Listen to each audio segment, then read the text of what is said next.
Okay, આજે આપણે ગ્રામરની શરૂઆત કરવાની છે. અત્યારે આપણે ટેક્સ્ટ બુકમાં આપણે 4 ચેપ્ટર કવર કરી દીધા, બરાબર. અને પાછળ જે સપ્લિમેન્ટરી લેસન છે એમાં પણ આઈ થિંક બે ચેપ્ટર કમ્પ્લીટ કર્યા, 2 કે 3 ચેપ્ટર કમ્પ્લીટ કર્યા ને, 2 ચેપ્ટર. તો હવે આપણે આજે એક ગ્રામરની એક નવા ટોપિકની આપણે શરૂઆત કરીએ. તો પ્રેઝન્ટ ટેન્સની અંદર આપણે WH ક્વેશ્ચન સુધી આપણે કમ્પ્લીટ કર્યું. હવે આપણે ચેપ્ટર નંબર 1 છે સિમ્પલ પાસ્ટ ટેન્સ, એની આપણે શરૂઆત કરીએ. તો જ્યારે પણ તમે સિમ્પલ પાસ્ટ ટેન્સની શરૂઆત કરો અને તમે ઘેર બેસીને કદાચ વિડિયો જોતા હોય તો પહેલા તમારે શું કરવાનું, વિડિયો 2 મિનિટ માટે પોઝ કરી દેવાનો અને પછી આગળ જે સિમ્પલ પ્રેઝન્ટ ટેન્સ મેં ભણાવ્યો છે એકવાર જોઈ લ્યો. બસ ખાલી એમાં થોડા રૂપ જ અલગ પડશે, એનું થોડુંક જ ફોર્મેટ અલગ હશે, બાકી મેથડ તો કેવી રહેશે, સેમ જ રહેશે. તો ચલો આપણે શરૂઆત કરીએ છીએ સિમ્પલ પાસ્ટ ટેન્સ. હવે આપણે સિમ્પલ પાસ્ટ ટેન્સ કોને કહીએ? તો ભૂતકાળમાં, ખાલી અત્યારે ધ્યાન રાખવાનું છે, કોઈ લખવાનું નથી.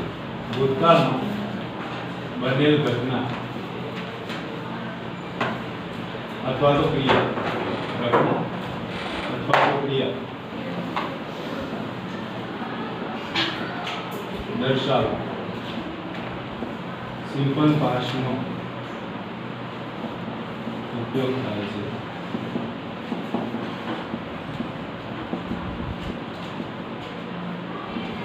એક્ઝામ્પલ આપણે જોઈ લઈશું. તો સિમ્પલ આપણે કહીએ મેં ખાધું, તો એને કહીશું આઈ એટ, બરાબર. મેં લખ્યું, આઈ રોટ. અથવા તો અહીંયા લખીએ હું ગયો, તો આઈ વેન્ટ. તો ટૂંકમાં શું દર્શાવે છે કે ભૂતકાળની ક્રિયા દર્શાવે છે. મેં તો ખાધું, લખ્યું અથવા તો ગયો કે વાંચ્યું, બરોબર છે. તો આવા જે શબ્દો છે શું દર્શાવે છે? ભૂતકાળ દર્શાવે છે. વર્તમાન કાળ હોય તો શું કહેવાય? મેં ખાધું એની જગ્યાએ આપણે શું કહીએ કે હું ખાઉં છું. મેં લખ્યું તો હું લખું છું.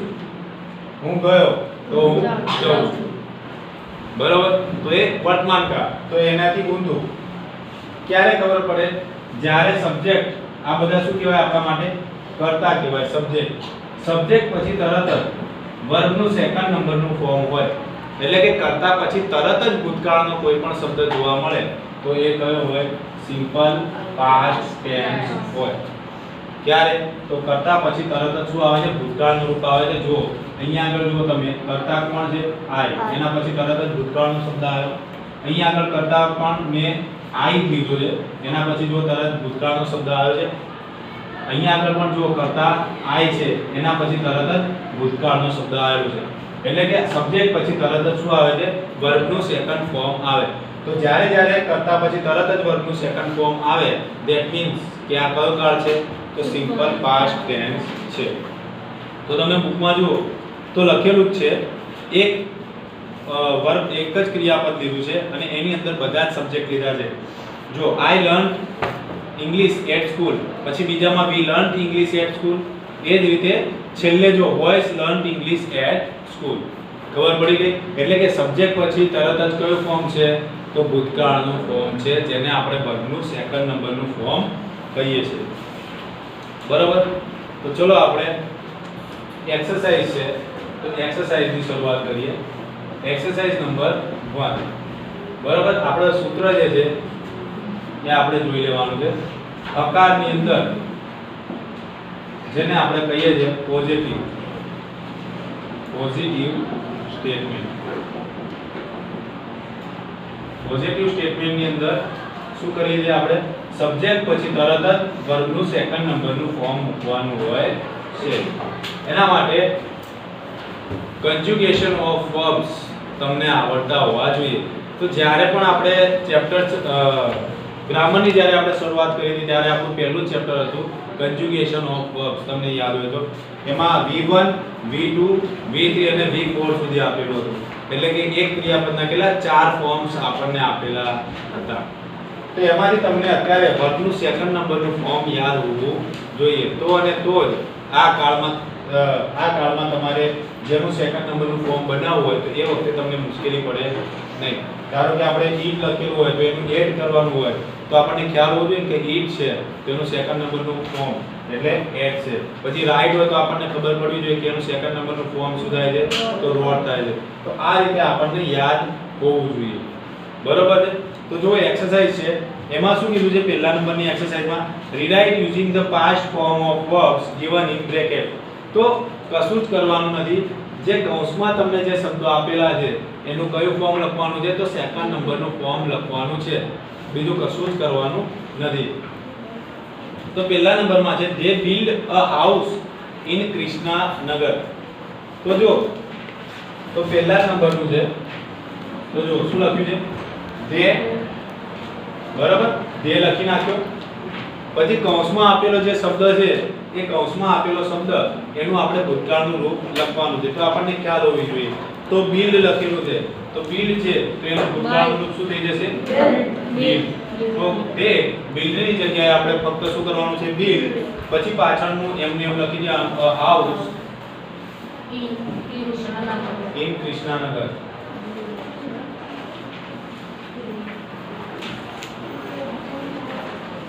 બરાબર આ રીતે આપણે બનાવી શકીએ. ટૂંકમાં જે કૌંસ છે એ કૌંસ આપણે શું કરવાનું છે છોડી દેવાનો છે. ક્યારે તો જ્યારે આપણે ભૂતકાળનું ફોર્મ બનાવીએ ત્યારે કોઈ કૌંસ કરવાની જરૂર નથી. આ જ રીતે કરી દેવાનું અને છેલ્લે એની નીચે શું કરી દેવાની આપણે અંડરલાઈન કરી દેવાની. બિલ છે એનું તો આપણે શું કર્યું બિલ. તો જ્યારે પણ તમારે કોઈ એક્ઝામ હોય અને તમે કદાચ વાંચવા બેસો તો તમે આ એક્સરસાઇઝ વાંચતા હોય ને તો એ વખતે તમારે બુકની જરૂર પડે નહીં. એટલા માટે હું કહું છું ને કે ક્વેશ્ચન પણ લખવાનો અને જોડે આન્સર પણ લખવાનો. તો જ્યારે પણ આપણે એક્ઝામમાં વાંચીએ એ વખતે આપણે ખાલી એક બુક લઈ બેસીએ તો એ આપણને ખ્યાલ આવી જાય. આ બુકની જરૂર પડે નહીં. તો ક્વેશ્ચન લખવાનો. પછી જે તમે બિલ્ડ છે બિલ્ડનું આપણે શું કર્યું બિલ્ડ. તો આ રીતે બિલ્ડ લખવાનું અને પછી એની નીચે શું કરવાનું છે અંડરલાઈન કરવાની છે. એ જ રીતે જેને આવડે આંગળી ઊંચી કરજો. Farmers grow. આમાં જોઈએ તો આપણે આખું વાક્ય બોલી અને ટાઈમ વેસ્ટ નથી કરતા. આપણે જે કૌંસમાં આપેલો શબ્દ છે એનું જ ભૂતકાળ કરવાનું છે. ક્લિયર. સબ્જેક્ટ બધા આપણને આપેલા જ છે. ખાલી આપણે V2 જ આપણે લખવાનું છે. તો કૌંસમાં આપેલા શબ્દ જોઈશું તો ગ્રો છે તો એનું શું થશે ગ્રીવ. શું થશે એનો સ્પેલિંગ GREW. બરાબર GREW. તો શું વાક્ય થઈ જશે farmers grew wheat in their fields. Number 3 they spent she spent. Okay she spent લખ્યું છે તો spend છે બરાબર. spend નું શું થશે Spent. શું થશે સ્પેલિંગ SPENT. બરાબર. spend નું શું થશે spend. ખ્યાલ આવ્યો. sit down. એના પછી થર્ડ નંબરમાં જે spend જોઈ લીધું. 4 નંબર એમાં buy. Brought. BROUGHT. buy છે જો મેં પહેલા કીધું હતું ને bring અને brought બંનેમાં થોડો ડિફરન્સ છે લાસ્ટમાં. હા bought. બરાબર. શું થશે બેટા સ્પેલિંગ BOUGHT. બરાબર BOUGHT. bought આવશે ચોથામાં. buy ની જગ્યાએ bought લખવાનું છે. નંબર 5 છે the student respect. બરાબર. તો respect છે. હવે આવા કોઈ શબ્દ હોય કે જેનું બરાબર બેસી જાય તો આવા જે શબ્દો છે એમાં શું છે પાછળ ઈડી ખાલી તમે પ્રત્યય લગાવો તો પણ એનું ભૂતકાળ બની જાય છે. કોઈ એવા શબ્દો હોય કે જે તમે મોઢે કર્યા એમાંથી ના હોય અને કોઈ મોટા ભાગે લાંબો સ્પેલિંગ હોય ને એમાં શું હોય પાછળ મોટા ભાગે ઈડી લગાવવાનું આવતું હોય છે. એટલે કેટલાક વર્બ્સ એવા હોય છે કે જેની પાછળ ખાલી તમે ઈડી બનાવો ઈડી લગાવો તો શું થઈ જાય એનું પાસ્ટ ફોર્મ બની જાય. જેમ કે ઓપન હોય તો ઓપનનું ઓપન કરી દઈએ. બરાબર. તો રિસ્પેક્ટ નું રિસ્પેક્ટેડ પાછળ શું લાગી જશે ઈડી લગાવીને આપણે V2 બનાવીશું. નેક્સ્ટ ફાઇટ છે બરાબર. ફાઇટ છે તો એનું શું થઈ જશે ફોર્ટ થઈ જશે FOUGHT. ફાઇટ નું થઈ જશે ફોર્ટ. એના પછી છે ટીચ.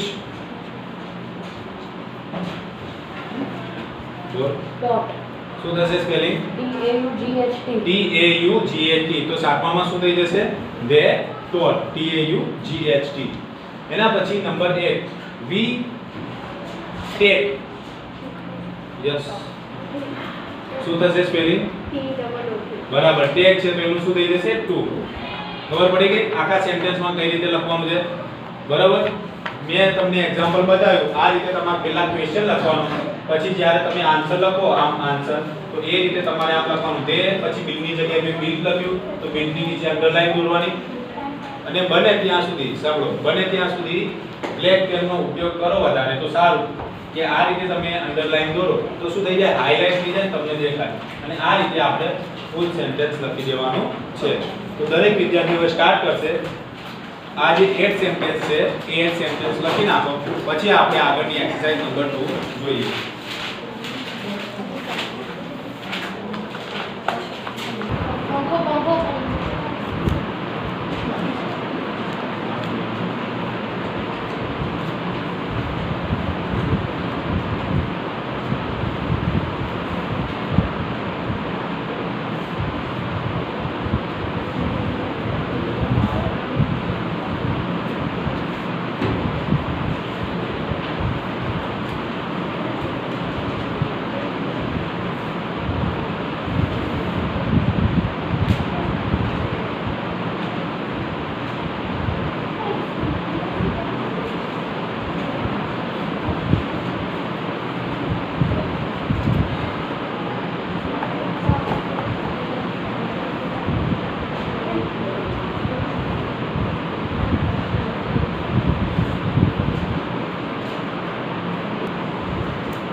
બોર્ડ ઉપર જે લખી નાખવાનું છે અને ત્યાંથી શરૂઆત કરવાની છે.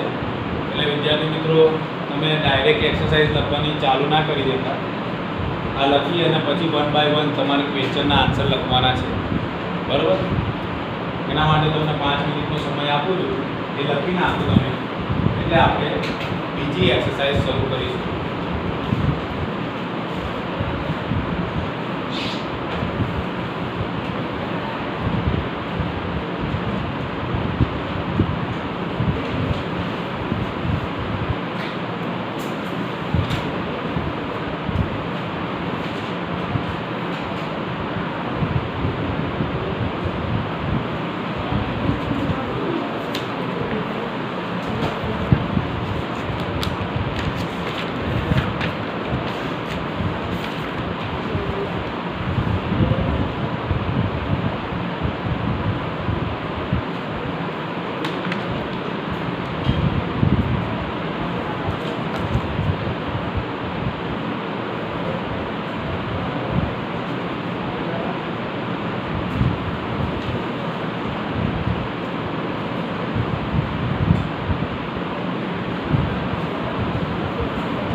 કોઈને ક્વેરી જે લખો છે એમાં કોઈને ક્વેરી હોય તો પૂછજો.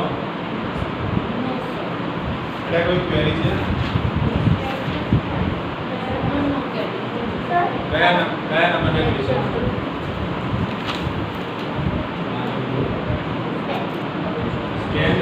સ્કેનમાં ટી આવશે. હા, એમાં પાછળ ઈડી લગાવવાનું કીધું હતું ને, રિસ્પેક્ટેડ. ફાઇલમાં ફોર્સ બરોબર.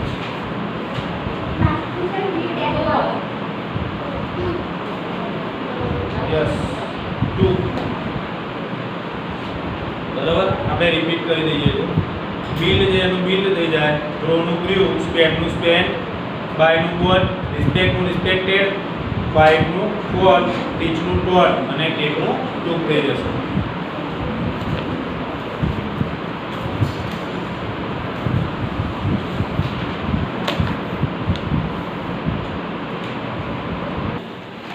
ઓકે, હવે આપણે આપણો જે આગળનો ટોપિક છે એની શરૂઆત કરીશું.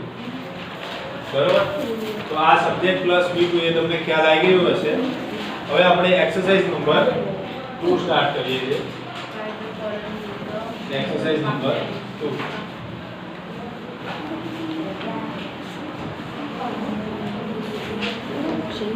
જો એક્સરસાઇઝ નંબર 2 ને આપણે ઈઝી બનાવીએ થોડી. એક્સરસાઇઝ 2 માં તમારે શું કરવાનું છે કે તમને કેટલાક વર્તમાન કાળના વાક્યો આપેલા છે. અંદર ધ્યાન રાખજો બધા.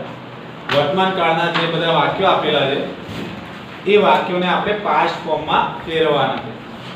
તો એમાં તમારે શું કરવાનું છે, તો જે ક્રિયાપદ જે આપેલું છે એ ક્રિયાપદનું ખાલી ભૂતકાળનું રૂપ મૂકશો એટલે આખું સેન્ટેન્સ બની જશે. શું કરવાનું છે, ખાલી ક્રિયાપદમાં જ તમારે ધ્યાન આપવાનું છે. તો એ વાક્યની અંદર ક્રિયાપદ કેટલા છે? આમ જોવા જઈએ તો ક્રિયાપદ કેટલા છે? હોય 2 હોય. બરાબર, પણ આપણને બધા વર્તમાન કાળના જ આપેલા છે એટલે અહીંયા જોઈએ તો મેન વર્બ જ હશે, હેલ્પિંગ વર્બ હશે નહીં, કારણ કે હેલ્પિંગ વર્બ આપણે સિમ્પલ પ્રેઝન્ટમાં લેતા નથી. તો મેન વર્બ જોવાનું અને એનું શું કરવાનું, ભૂતકાળનું રૂપ મૂકવાનું છે. તો ચલો આપણે મેન વર્બ જોઈએ વન બાય વન. તો દરેકનું ધ્યાન હવે બુકની અંદર હોવું જોઈએ. તો જો પેલું વાક્ય છે મીશા વાળું, એમાં વર્બ કયું છે?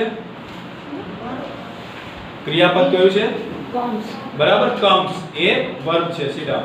પછી બીજા નંબરમાં છે કયું છે વર્બ જુઓ તો યસ work. ઓકે. તો જો બીજા નંબરમાં છે તો એમાં હેલ્પિંગ વર્બ તો does છે. બરાબર, પણ મેઇન વર્બ કયું છે? કયું છે? His work. વર્ક. વર્ક બરાબર એ વર્બ છે. એના પછી નંબર 3 છે, એમાં કયું છે વર્બ જુઓ તો draws એ વર્બ છે. ઓકે. એના પછી ચોથું એમાં wear એ વર્બ છે. પછી નંબર 5 the tune એમાં Rings. rings એ વર્બ છે. નંબર 6 એમાં bring વર્બ છે. એના પછી નંબર 7 એમાં fight અને નંબર 8 યસ flies એ વર્બ છે. એટલે આપણે કરવાનું છે શું, આ જે વર્બ છે એની જગ્યાએ મતલબ કે વર્બનું મેઇન ફોર્મ છે એની જગ્યાએ આપણે કયું ફોર્મ લખવાનું છે? વર્બનું પાસ્ટ ફોર્મ લખવાનું છે. ફોર એક્ઝામ્પલ જોઈ લઈએ આપણે, Misha comes very early. Misha comes very early. જો અહીંયા આગળ હવે કોઈ વિદ્યાર્થીએ બોલવાનું નથી, ખાલી જોવાનું છે. તો આમાં ફક્ત શેની બાજુ ફોકસ કરવાનું છે? તો વર્બ બાજુ. તો હું શું લખીશ? મીશા પછી કમ્સ છે તો એનું થઈ જશે કેમ. મીશા કેમ વેરી અર્લી. એ જ રીતે સેકન્ડ નંબરનું sentence, he does his work honestly. He does his work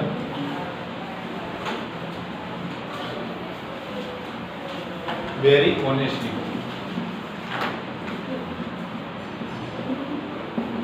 આને શું વંચાય? ઓનેસ્ટ વંચાય. એ આ જે આગળ એક છે એનું ઉચ્ચારણ થતું નથી. તો આનું કઈ રીતે થશે જો, તો અહીં આગળ આપણે જોઈએ he. જો અહીં he લખ્યું આપણે. હવે does છે, does એ હેલ્પિંગ વર્બ કહેવાય. બરાબર, બે વર્બ હોય ને, એક હેલ્પિંગ વર્બ હોય અને એક હોય મેઇન વર્બ હોય. બરાબર, જેમ કે આપણે હેલ્પિંગ વર્બની વાત કરીએ તો જો is, am, are, was, were, પછી do, does આ બધા શું કહેવાય? પછી did આ બધા હેલ્પિંગ વર્બ કહેવાય, સહાયકારક ક્રિયાપદ કહેવાય. મેઇન વર્બ એટલે કયા? તો જો આગળ આપણે જે લખ્યા ને એ જેમ કે જો પહેલી એક્સરસાઇઝમાં build, grow, spend, buy, respect, fight, teach એ બધા કેવા કહેવાય? તો મેન વર્બ કહેવાય. એ મુખ્ય ક્રિયાપદ કહેવાય.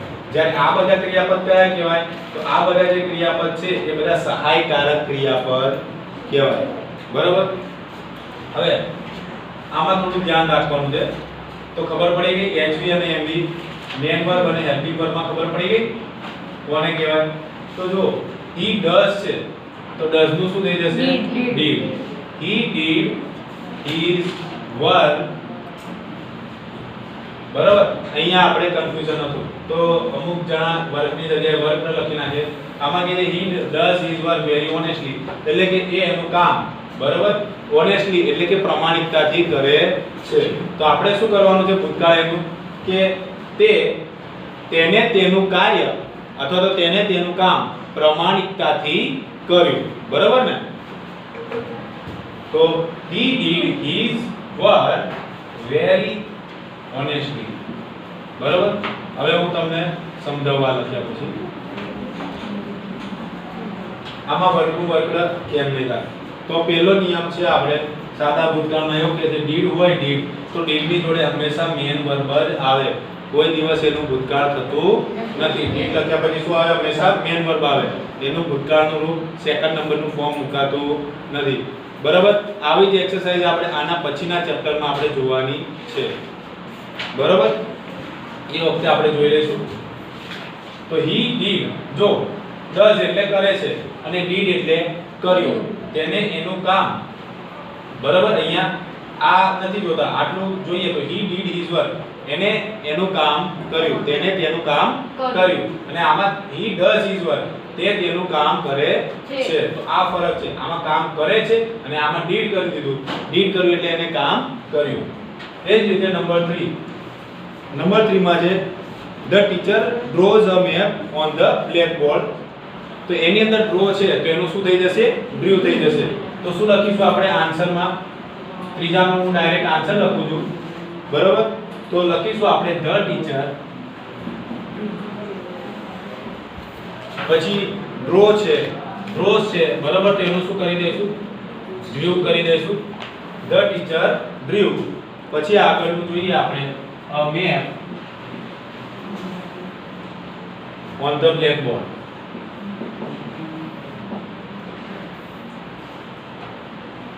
તો ક્વેશ્ચન લખવાનો. ક્વેશ્ચન લખ્યા પછી જ્યારે તમે આન્સર લખો એ વખતે તમે જેનું પાસ્ટ ફોર્મ કર્યું એની નીચે અંડરલાઈન કરી દેવાની. તો મેં આનું પાસ્ટ ફોર્મ લખ્યું છે બરાબર? શેનું લખ્યું? ડ્રો નું ડ્રીવ. તો એની નીચે મેં અંડરલાઈન કરી દીધી. હવે આમાં જો સેકન્ડ નંબરની અંદર અહીંયા જુઓ સેકન્ડ નંબરમાં તો અહીંયા આગળ મેં does લખ્યું છે તો does નું ડીડ કર્યું તો હું ડીડ ની નીચે અંડરલાઈન કરીશ તો મને ખ્યાલ આવે જ્યારે હું રીડિંગ કરવા બેસું ત્યારે કે ભાઈ મેં શું કર્યું છે આની અંદર. આપણને સૂચના વાંચવાની જરૂર પડે નહીં. પછી આ પહેલા નંબરની અંદર કમ છે બરાબર? તો અહીંયા હું કેમ ની નીચે અંડરલાઈન કરું જેથી મને ખબર પડે કે ભાઈ મેં શેનું પાસ્ટ ફોર્મ કર્યું છે. તો દરેક વિદ્યાર્થી આ લખી નાખશે અને આગળની જે એક્સરસાઇઝ છે બરાબર? અને બાકી જે 4 થી 8 છે એ 4 થી 8 અત્યારે લખશે, પ્રેક્ટિસ કરશે અને જેની બી ક્વેરી હશે પૂછશે તો દરેક વિદ્યાર્થી લખવાનું સ્ટાર્ટ કરશે.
Number 5 the peon rings the bell, બરોબર. તો એમાં રિંગ છે તો એનું શું થઈ જશે? રેન્ક થઈ જશે.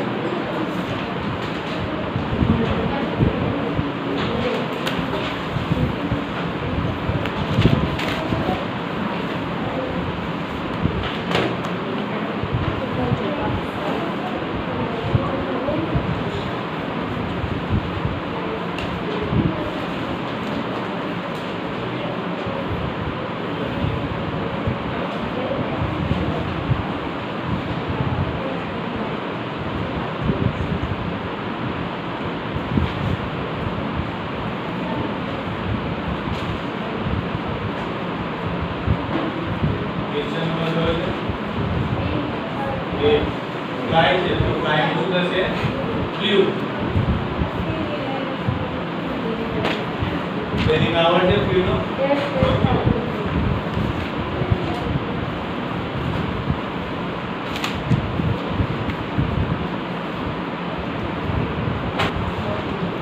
ઓકે, હવે આના પછી જે એક્સરસાઇઝ છે, એક્સરસાઇઝ નંબર 3, એમાં તમે ક્વેશ્ચન જો દરેકનું ધ્યાન બુકમાં હોય. એના પછી હવે તમે જો એક્સરસાઇઝ નંબર 3 માં જો એમાં તમે યસ તમે ક્વેશ્ચન પૂછેલા છે અને યસ થી તમારે આન્સર બનાવવાના છે, બરોબર. તો તમે જોશો તો આપણે હમણાં બીજા નંબરનું જે વાક્ય જોયું હતું ને, ડી ની જોડે આપણે મેન વર્બ લખીએ છીએ અથવા તો વર્બનું મેન ફોર્મ લખીએ છીએ. Okay, exercise 3. તો હવે તમે જુઓ તો એમાં ક્વેશ્ચન આપણને આપેલા છે, ક્વેશ્ચન કરેલા છે.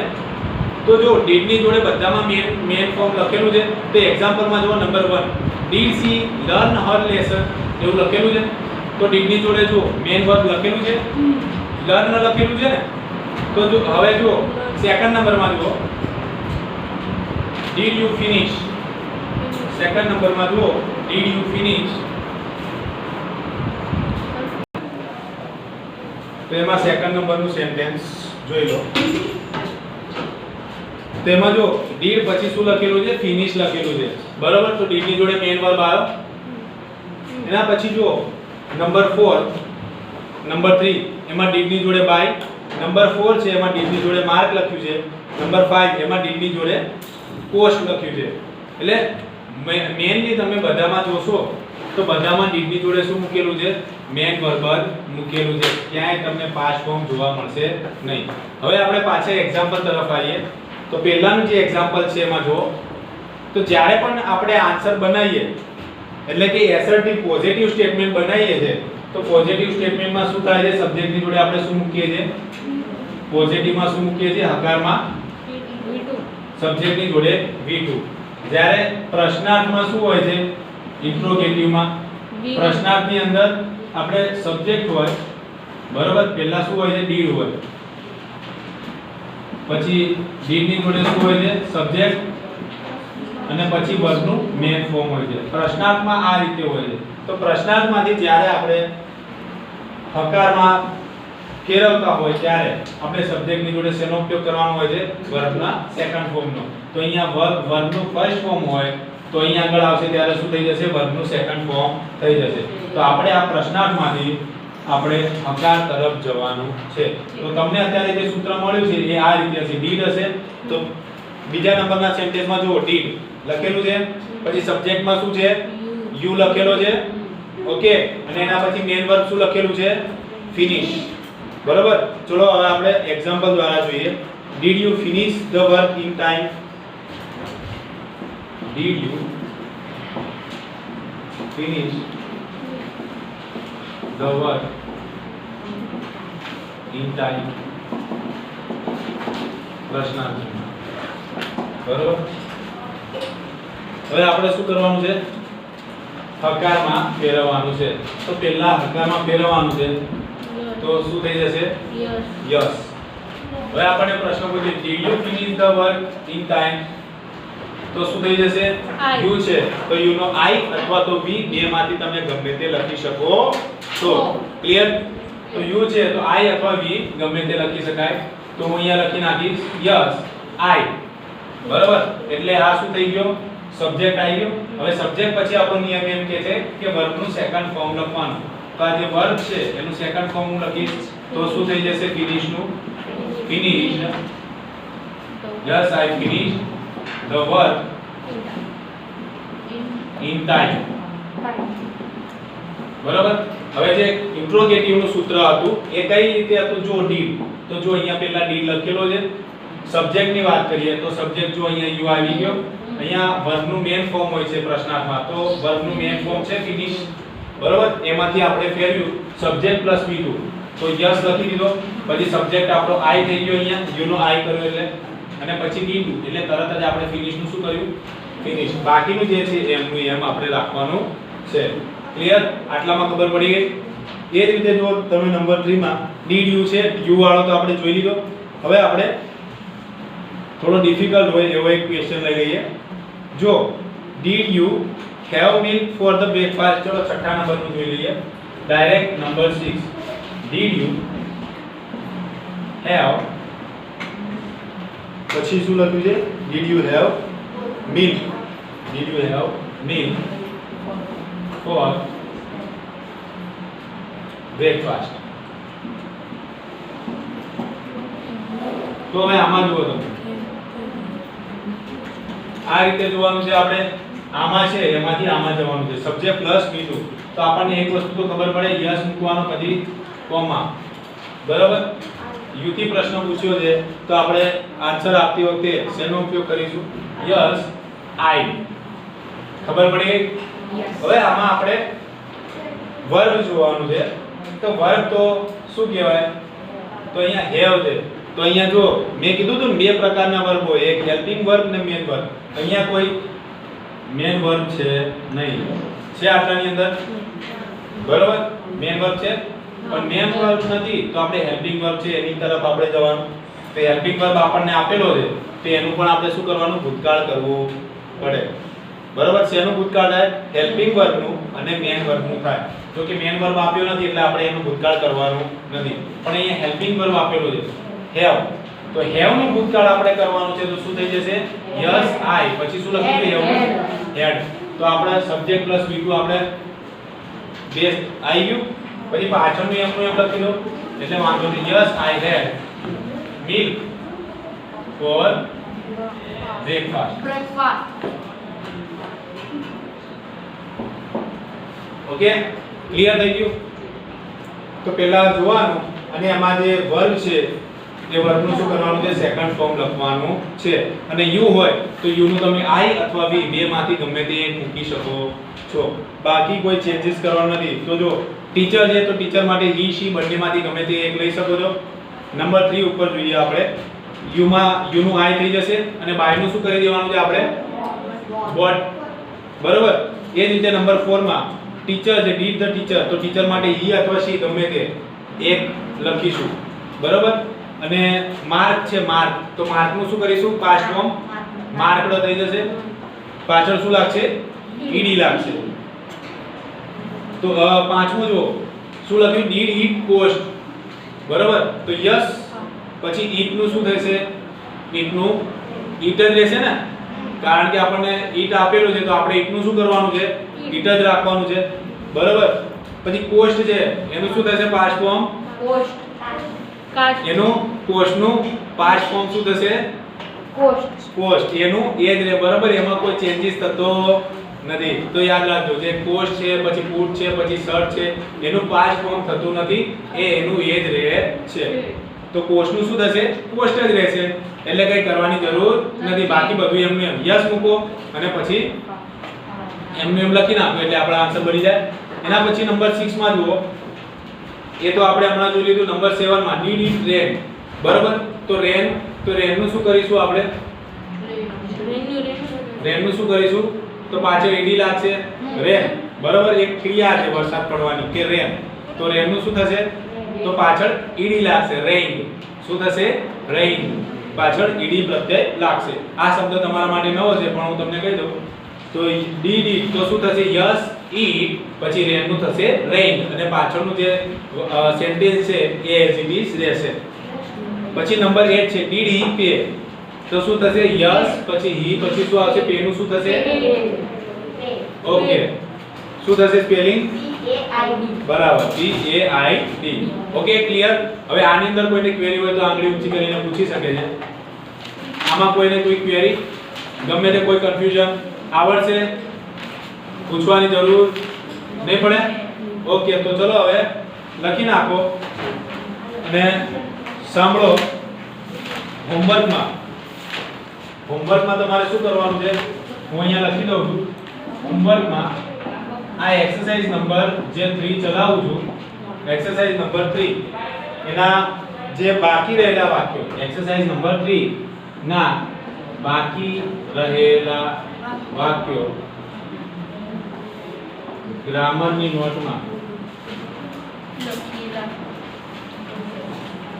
લખવા બરોબર બાકી રહે ટૂંકમાં તમારે એક્સરસાઇઝ નંબર 3 સુધી કમ્પ્લીટ કરવાનું છે હવે આપણે જ્યારે નેક્સ્ટ લેક્ચર આવે ત્યારે આપણે એક્સરસાઇઝ નંબર 4 આપણે જોઈશું જે પેરેગ્રાફ છે ઓકે તો આજના લેક્ચરમાં આપણે આટલે સુધી